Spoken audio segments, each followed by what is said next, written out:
Role play 16. Discussion at pharmacy shop. Amjad and Ali are friends. Amjad is sick and he is passing through Ali's house. Ali sees him and they talk as follows. Hey brother Amjad, how are you? Hi, my health is not okay today. What happened, my brother? Not too much, I just have a slight fever and I want to buy some medicine for it. May you get a quick recovery. Do you just want to buy medicine or do you want to see a doctor also? No, I just have to buy medicine for now and nothing. Okay, but please buy the medicine from the nearest shop and do not go so far. Okay. Tell me where is the nearest medical store here?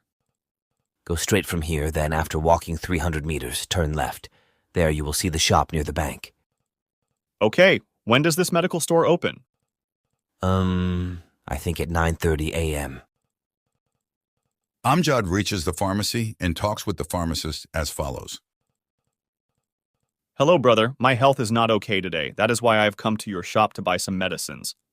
Can you recommend me any medicine for fever? Could you please wait for your turn in the line? Okay, sure, but I have a question. Yes, please.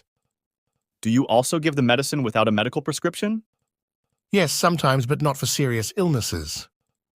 Well then, I just want medicine for a mild fever. Since how long do you have this fever? Not since so many days, just since last night. Well, no problem. I'll give you paracetamol. Okay. Tell me when I will take this medicine. Take one pill after eating dinner, and then one pill tomorrow morning. Do I have to come back to you again? First take the pills for 2 days. If the fever does not go away, then go to the doctor. Okay, I'll see, but I hope this medicine will work. For sure, if Allah wills. Insha'Allah.